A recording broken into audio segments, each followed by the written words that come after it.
This is it. Welcome, ladies and gentlemen, little dirt worms and Scrabble. This is the KEVID19 Show.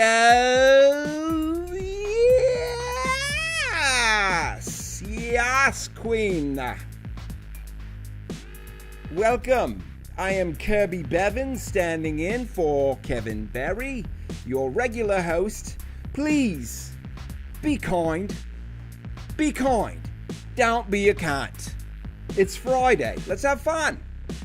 Now, we have a lot to get onto, a lot to get off to as well. And we shall begin with a fun little artifact left here from Kevin himself. He said to share this with you. I hope you're all there. I'm all here.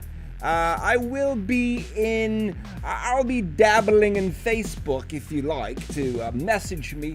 Oh, blimey, I can't get these damn links. These links have no respect for the British. Now, let us see here. The strange beginning shall be in a bidet, I would say.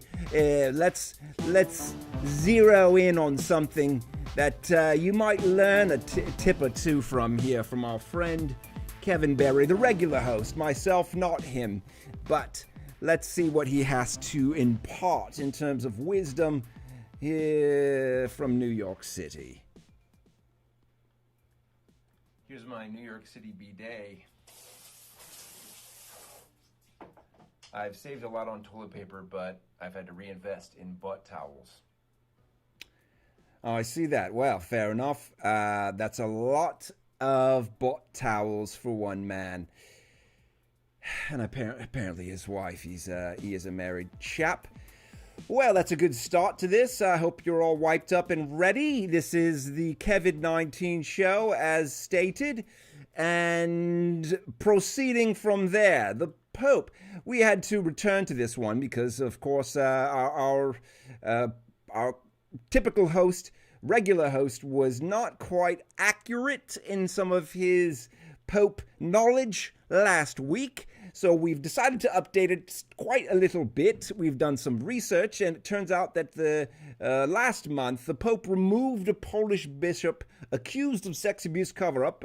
Not something actually new for most of us to encounter. But apparently, this gentleman and others was revealed in a documentary about sex abuse in Poland, undermining the country's influential Catholic hierarchy. Now, sadly, we've come down to relying upon documentaries and Netflix to inform the Pope, of all people, that his fellow men of God are playing hide and seek with little boys, exposing pedophile priests on film. That's the only way it can be done, it appears now, and it's a useful medium. So please, gentlemen, ladies, continue to expose not children, but pedophiles, as we call them, pedos. Now, not long before that, or I should say after, the Vatican report found that Pope John Paul II dismissed sex abuse by ex-Cardinal McCarrick. He went easy on, or they went easy, I'm not sure who issues the Vatican reports, but went easy on Pope Francis because he had his hands tied behind his back. Not in a S&M way, but in a painful, I didn't know about that sort of, well, anyway, they defrocked McCarrick, and at the age of 90, which seems like a pretty late punishment, a picture of fraternal lenience and silence had been painted in this report, and sadly, Pope John Paul II, one of the longest-standing popes of all time, had downplayed decades of sex abuse allegations against the cardinal and against other religious figures. Anyway, we have a boys' club here, and when boys are boys, it's quite gross, is what we've learned. 2-year identification really culminating in a documentary. And this is where it comes down to when you're a new pope, and as most new popes know, and I know many new popes watch this show, when you're a new pope, what you do is you trust the popes that came before. That's what new popes do. You say, okay, assuming you address this, there was a man molesting children. Turns out, no, not done, not handled, but handled in the worst way. Speaking of which, that leads us to Mr. Paul McCartney. Sir Paul. Well, in a completely unrelated story, Paul McCartney says he masturbated with John Lennon and it was harmless good fun. Now, this is something that we can get behind. Nothing wrong with it. If it's harmless good fun among, well, apparently they were quite young, 12 or 13. Well, if it's among boys and not, well, there's a gray area there, and the Beatles have occupied it now. Not surprising, they did have excellent harmony. Now, on to our last few points here before we turn you loose for Friday to enjoy and scuttle off into the sadly darkened skies. Trump objects to counting thousands of Wisconsin ballots. Here we are at our trapezoidal... Oh, no, we did the trapezoidal jerk. Hypocrisy never ages. Never in its time. Madison, Wisconsin. What we have here is a series of photographs of recount observers watching ballots during the Milwaukee hand recount, an event never before in history attracting so much attention and excitement from anyone. This man, as you can see, has multiple Red Bull insignia on his shirt, back, left, right, and center upon the shoulders. Enough Red Bull to fire up any ballot counter to a degree of fervor not seen since Winston Churchill addressed Parliament in the heat of World War II. Now, we also have number 148, these two women working in concert, possibly men, not sure, making a call. This woman is Legion. Camouflage in two different color senses, with the pink not a great way to blend in, I would say. But as a ballot counter, she maybe is deciding to show herself to be clearly visible. And as we see here, a woman putting blank envelopes into a United States postal box, which is really par for the course. Now, and that's our seventh one. This man wearing either a velveteen or possibly corduroy blazer, a sign of an image that you would love to wrap up something that gives us a sense of certainty. A warm and fuzzy jacket of formal wear, something that we would hope any ballot counter would wear who gives a damn. Now, that is just about it from Wisconsin. Looks like the ballots will be certified from Wisconsin shortly. Not clear how anything is ending. The canvassing board voted on a 2-1 to count those ballots with the Republican. Yeah, okay. A lot going on here. Oh, I see. So the case is here. Hypocrisy. The Trump team has fought to pay for recounts in 2 counties, not the 70 others 58 of which he won. So the idea is to recount the ballots in 2 counties where he lost, seeking votes, and not question the ballots in the places where he won. A classic move, something that I've done before in recounting to my significant other, Philip, about how many times I have actually dried the dishes. And I always point to the times when I've actually dried them. Other times, they were simply placed on a rack and dried themselves. Now, we don't count those times, and this is quite the same. A Michigan election staff have recommended certification of a Biden win. Now, this is a turnaround. In Michigan, it appears that Biden's 154,000 vote victory, that number is a little bit suspect, I would say. By Jeeves, 154,000. Such a clean number, not 154,007. It seems like the experts are rounding off, and for that we are sounding off, is what the Trump team said. They are disappointed. They do not wish to see these votes actually counted and certified, and it appears they even welcomed Republican legislature. Okay, something there. That was an accident, and we're backsident. Now, here's the odd thing here.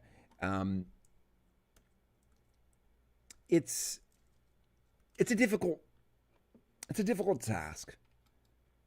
Suggesting irregularities, fighting for them in court, viciously, nobly even. And the Trump team has been doing this in the most dastardly way to no avail. And it appears they will lose Michigan just as they lost all of the Great Lakes around Michigan. Superior, Erie, and Lake Michigan itself, really, and any other Great Lakes really not countable. Now let's take a look at a brief clip from Stephen Mnuchin. Let's see what he has to say about the coronavirus vaccine.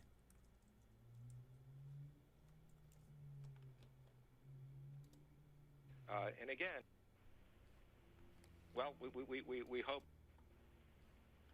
Well, we hope it won't. And again, we're working on mass distribution of the virus. And again, well, I'm sorry. We hope what? It won't. And again, we're working on mass distribution of the virus. And again. Hold on a second. Hope it won't. And again, we're working on mass distribution of the virus. Mass distribution of the virus is not something anyone has called for. By God. Here we have Marjorie Taylor. Our second to last point here. You can't make this shite up. Coming from Coping MAGA, our friends at the, I guess one would call it the MAGA Torment and Lament Department. Now, liberals saying, not my president. We don't acknowledge this man as a competent president, but we do acknowledge that he won. Conservatives saying, not my president, our God cannot lose because he is sent by Jesus to defeat the Antichrist, Joe Biden. Well, that is quite the sum up. Let's see what Marjorie Greene Taylor, a QAnon elect senator, has to say. Or my bad, a U.S. House candidate, not a senator, but a congresswoman. Let's see what she had to say on September 26th. 39 days until Not My President Season 2 starts. Love that show. New characters to be introduced. Hint, me. Ooh, plot twist. Expected when the hammer of justice falls on the Obama-Biden corrupt admin. I believe she means administration, not the admin professionals who are answering the phones and taking messages for Biden. Now, what's odd here is that Obama is not in this administration, though he leads in her call for the hammer of justice, featuring favorite returning star at Real Donald Trump as POTUS. Cannot wait. Glory, glory,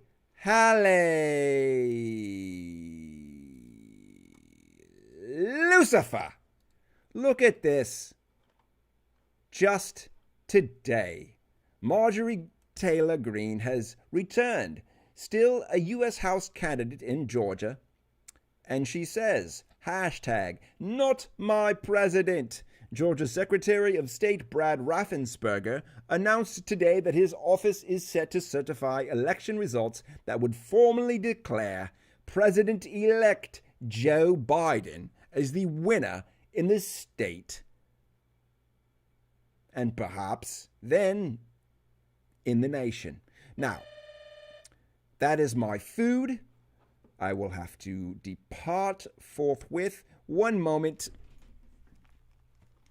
I will return shortly. In the meantime, please take a look at this persimmon. This persimmon can get it. This persimmon can get it. Okay, come on up. This persimmon can get it. This persimmon can get it. Okay, I'm back. The insanity of persimmons has ended. We will wrap this up with Rudy can fail and has. He is, well, we don't have time to show his full performance before the judge, but probably here's the his closest they got is from here to the back of that room. recap. We could do like a. Did you all watch My Cousin Vinny? You know the movie? Oh wait, My Cousin Vinny, great film. My Cousin Vinny. You know the movie? It's one of my favorite war movies because he comes from Brooklyn, and when the nice lady who said she saw, and then he says to her, "How many fingers do I got up?" And she says, That's good. 3. Well, she was too far away to see it was only 2. These people were further away I'll be right back. than my cousin Vinny was Hang from on. the witness. They couldn't see a thing. Now, I don't know. You're going to tell me that 60 people are lying? They didn't just tell me this. They swore under penalty of perjury, which is something no Democrat's ever done. You don't even ask Biden about this. You don't put him under penalty of perjury. He doesn't even get asked questions about it. He doesn't get asked questions about all the evidence of the crimes that he committed. Oh dear. Well, I hope that was entertaining. I know it was, as we see Rudy sweating up a storm. And I'm afraid, my friends, as his hair dye has been streaking down his face, I believe with... Because he comes from Brooklyn. And when the nice lady who said she saw... This man is unstoppable. Now, I believe that his streaking may be coming to an end, and we can tell from it that perhaps we have located the source of some of the leaks. Well, jolly good episode. I'll be leaving on a sour note, perhaps. Not as sour as some of the heartbreak I've suffered in my life.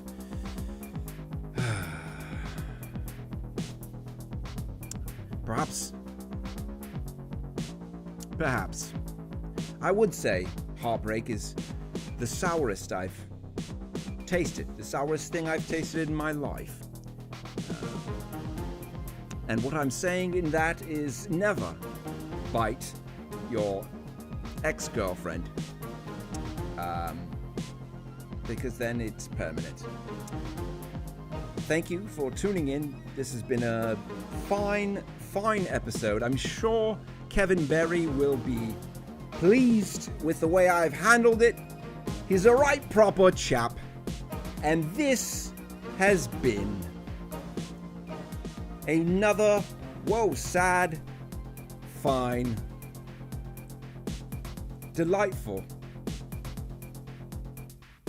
joyous episode of the KEVID19 Show. Thank you so much, and goodbye, good luck, and happy hunting for beautiful, voluptuous fruit.